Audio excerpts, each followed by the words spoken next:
Good morning everyone. आज हम वापस से स्ट्रक्चर चेंज में इसी चैप्टर को कंटिन्यू करेंगे। आज हम कैपिटलिज्म और कॉलोनिज्म को समझने की कोशिश करेंगे और इन दोनों की वजह से जो इंडियन ट्रेडिशनल सिस्टम था उसमें क्या क्या चेंजेस आए उसको देखने का प्रयास करेंगे। सबसे पहले कैपिटलिज्म क्या है? The economic system in which businesses are owned and run for profit by individuals and not by the state is called capitalism. एक ऐसी अर्थव्यवस्था जिसमें व्यक्तिगत लाभ के लिए व्यवसाय चलाए जाते हैं तथा उन पर व्यक्तिगत नियंत्रण होता है, न कि किसी राज्य का। कॉलोनिज्म क्या है? Colonialism is a practice of domination which involves the subjection of one people to another. One of the difficulties in defining colonism is that it is hard to distinguish it from imperialism. Like colonism, imperialism also involves political and economic control over a dependent territory. Colonialism को अगर बहुत आसान शब्दों में देखेंगे तो ये domination को प्रेजेंट करती है, प्रभुत्व को बताती है, जिसमें एक इंसान जो होता है उसे सप्रेस किया जाता है और दूसरा उसे डोमिनेट करता है। ठीक है। कन्फ्यूजन तब होता है जब लोग कॉलोनिज्म और इम्पेरियलिज्म में ज़्यादा डिफरेंस नहीं कर पाते हैं, क्योंकि ये दोनों डेफिनेशन लगभग सेम है, इसमें बहुत ही माइनर सा डिफरेंस है। उसको हम आगे देख लेते हैं। Imperialism is basically when one country extends its rule over other. It is a kind of political system in which rich and powerful country controls the other countries, which are not as rich and poor as itself. ठीक है। ऐसी राजनीतिक व्यवस्था जिसमें एक धनी शक्तिशाली राज्य का कमज़ोर राज्य पर प्रभुत्व होता है। अब इसमें समझने जैसा क्या है कि जब हम एक्सपांशन की बात करते हैं, ठीक है, जब कुछ कंट्रीज़ होती हैं जो एक्सपांशन पॉलिसीज़ को फॉलो करती हैं, जैसे चाइना, ठीक है, उन्होंने तिब्बत को कंट्रोल करना शुरू किया। तो अब ये इम्पेरियलिज्म है। लेकिन जब कॉलोनिज्म की बात करेंगे, कॉलोनिज्म कब होगा? जब चाइना अपनी कंट्री के लोगों को तिब्बत में बसाना शुरू कर दे और वहाँ तिब्बत के रिसोर्सेज को एक्सप्लॉइट करना शुरू कर दे, अपने तरीके से इस्तेमाल करना शुरू कर दे, वो कॉलोनिज्म है। ठीक है, एक बार और अच्छे से देख लेते हैं। Imperialism is basically when one country extend to its rule over other countries, while colonialism is when the country at the center of the empire send its citizen out to live in other countries of its empire, initially with the aim of strengthening its control. Relationship between imperialism and capitalism. अब साम्राज्यवाद और पूंजीवाद में क्या relation है? There is always a relation between imperialism and capitalism in the sense that imperialism serve the political interest of capitalist. जब आप imperialism को समझेंगे तो आपको समझ में आएगा कि जितने भी रिच लोग हैं जो एक इम्पीरियल कंट्री भेजती है उन्हें इंडस्ट्रीज़ डालने के लिए, क्योंकि उनको लेबर कम कॉस्ट पे मिलता है, तो ये हमेशा कैपिटलिस्टों के इंटरेस्ट को सर्व करती है। ठीक है, उनके फ़ायदे की बात करती है।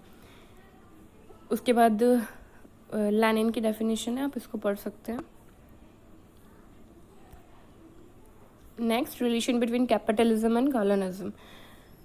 जो इम्पीरियल हिस्ट्री है वो हमेशा से ये कहती है कि इसको हम दो तरीके से देख सकते हैं। एक तो ये कि जब कैपिटलिज्म कॉलोनिज्म में आया,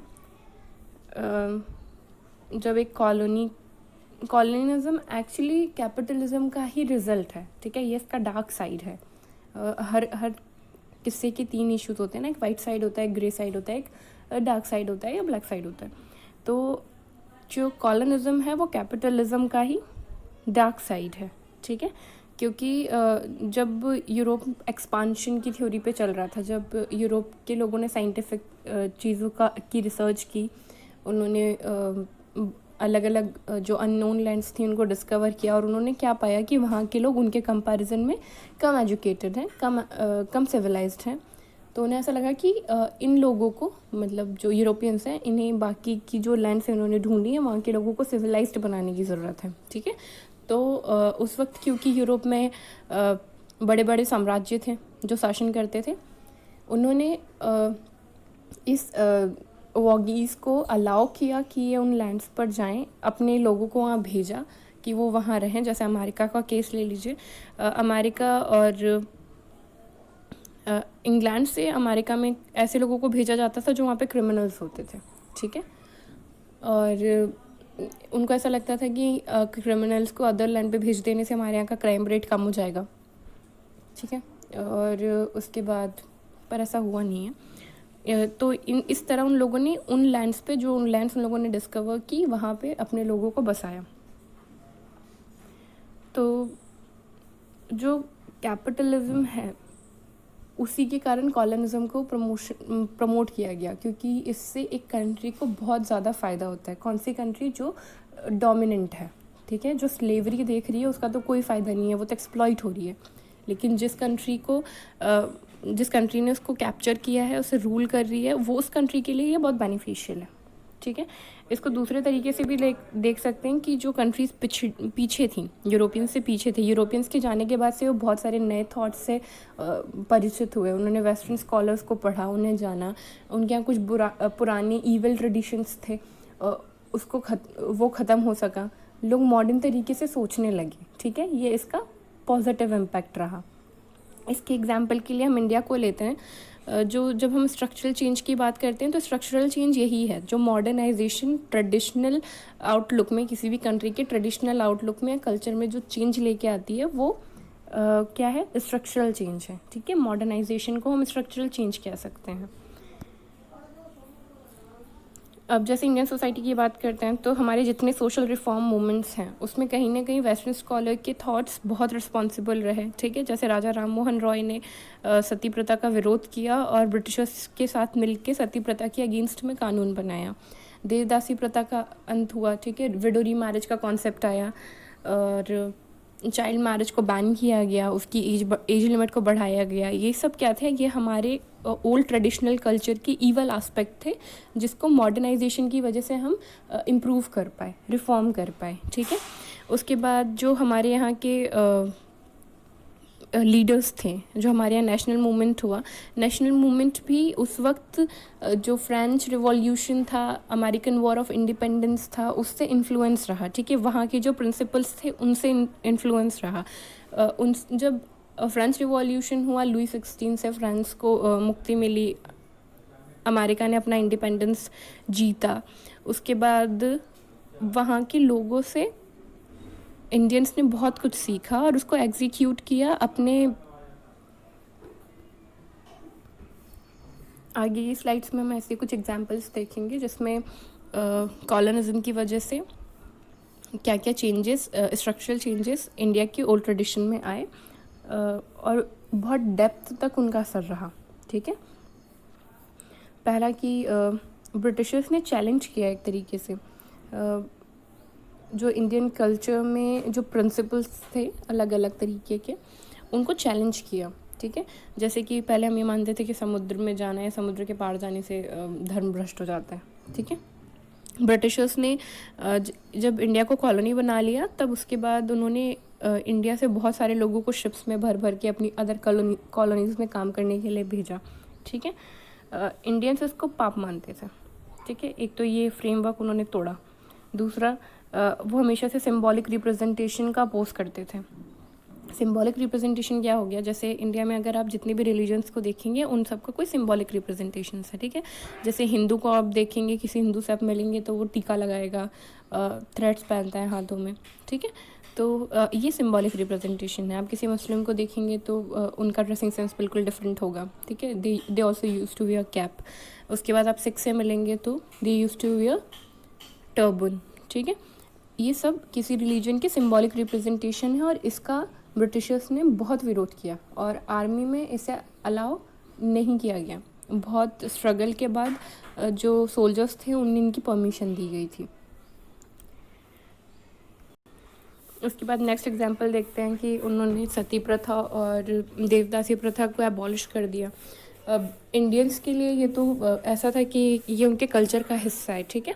अगर वो ऐसा नहीं करेंगे तो उन्हें पाप लगेगा और ये एक वुमेन का दायित्व मानते थे वो कि उससे ये करना चाहिए, ठीक है। शायद सती प्रथा और देवदासी प्रथा के बारे में मुझे आपको बताने की ज़रूरत नहीं है, बहुत कॉमन है, बहुत चर्चित है, ठीक है। उसके बाद उससे जो एक सेंटिमेंट था इंडियंस का इन ट्रेडिशन से बहुत लगाव था। वो इसे एक ईविल की तरह नहीं देखते थे, इसे एक बुराई की तरह नहीं देखते थे, इसे ये अपनी एक रिस्पॉन्सिबिलिटी मानते थे। जो ब्रिटिशर्स थे उन्होंने इसको एबॉलिश किया। उन्होंने हमारे खाने में, हमारे पहनावे में बहुत बड़ा डिफरेंस क्रिएट किया, ठीक है। और इसका असर आज भी हम देखते हैं। जैसे उन्होंने बूट्स, हैट, सूट, ठीक है, ऐसी चीज़ों को इंडियन कल्चर में इंट्रोड्यूस किया। इंडियन कल्चर के लोग पहले क्या पहनते थे? They used to wear just like women sari पहनना पहनती थी। उसके बाद मेंस के लिए धोती कुर्ता था, ठीक है। लेकिन बाद में चीज़ें चेंज हो गई और आज भी हम लोग कोट पैंट सूट्स यूज़ करते हैं, ठीक है। उन्होंने स्ट्रीट फूड इंट्रोड्यूस किया। भारत में कभी स्ट्रीट फूड नहीं मिलता था। ट्रेडिशनल इंडिया को जब आप पढ़ेंगे कभी तो आपको समझ में आएगा स्ट्रीट फूड जैसा कोई कॉन्सेप्ट इंडियन सिविलाइजेशन में नहीं रहा है। ये ब्रिटिशर्स के आने के बाद से स्ट्रीट फूड मिलना शुरू हुआ है और आज तक हम इस कल्चर को फॉलो कर रहे हैं, ठीक है। हम में से बहुत सारे लोग स्ट्रीट फूड खाना पसंद करते हैं। उसके बाद हमारे एजुकेशन सिस्टम में बहुत बड़े चेंजेस किए गए। एजुकेशन सिस्टम में जो सबसे बड़ा चेंज था वो लॉर्ड मेकाले ने किया। लॉर्ड मेकाले का जो इंटेंशन था वो एक ऐसा क्लर्क क्लास बनाना था जो इंग्लिश को जानता हो। और क्योंकि इंडिया बहुत जोग्राफिकल एरिया में बहुत बड़ा है, ठीक है, हर क्षेत्र में अलग अलग लैंग्वेजेस हैं, ठीक है, हर रीजन में। तो ऐसे टाइम पे यूरोप से और लोगों को काम करने के लिए बुलाना बहुत मुश्किल था। आप कितने लोगों को बुलाते? तो ब्रिटिशर्स ने डिसाइड किया कि वो यहीं के लोगों में एक ऐसा क्लास क्रिएट करेंगे जो ब्रिटिशर्स को सर्व करें, जिसे हम क्लर्क क्लास कहते हैं, ठीक है। तो उन्होंने इंडियन एजुकेशन सिस्टम में क्या किया कि वेदों को पढ़ाना बंद कर दिया, इंग्लिश पढ़ाना कंपलसरी कर दिया, मिशनरीज़ को प्रमोट किया कि बहुत सारे स्कूल्स को ओपन करें और क्रिश्चियनिटी को भी स्प्रेड करें, कन्वर्जन को प्रमोट करें और एक उस क्लास को बनाने में मदद करें, ठीक है। और इसी का नतीजा था कि इंडिया में एक मिडिल क्लास का ऑरिजिन हुआ। उसके बाद जो रिलीजियस चेंजेस किए गए, उन्होंने इंडियन और मुस्लिम फेस्टिवल्स को बैन करने की कोशिश की, सिंबॉलिक रिप्रेजेंटेशन को बैन करने की कोशिश की। उन्होंने इंडियंस में जितने भी रिलीजन थे उनको क्रिश्चियनिटी में कन्वर्ट करने की कोशिश की, ठीक है। किसकी मदद से? मिशनरीज़ की मदद से। अब ये तो हमने डार्क साइड डिस्कस किया। अब इसके कुछ फ़ायदे भी होंगे ना। हर कॉइन के दो हिस्से होते हैं। तो जो एक डार्क साइड था वो हम देख चुके हैं, इसके फ़ायदे भी रहे। हमारे लिए क्या बेनिफिशियल रहा? हम मॉडर्न थिंकिंग से प्रभावित हुए, ठीक है। हम ऐसे कॉन्सेप्ट्स को जानने लगे, हम दुनिया को जानने लगे, हम एक बहुत बड़ा जोग्राफिकल एरिया जो था हम उसको जानने लगे। जब ब्रिटिशर्स हमारे इंडिया में आए और उन्होंने इंडिया को कॉलोनी बनाया, हम एक्सप्लॉइट हुए, ये अलग बात है। उसके बाद हम वेस्टर्न स्कॉलर्स को पढ़ना शुरू किया। हमको पता चला कि हमारे अलावा भी दुनिया में और भी बहुत सारी कंट्रीज़ हैं जिनमें एमिनेंट लोग पाए जाते हैं, जिनका कल्चर बहुत अलग है, ठीक है। और किस मामले में हम उनसे बहुत रिच हैं, ठीक है, आर्कियोलॉजिकली।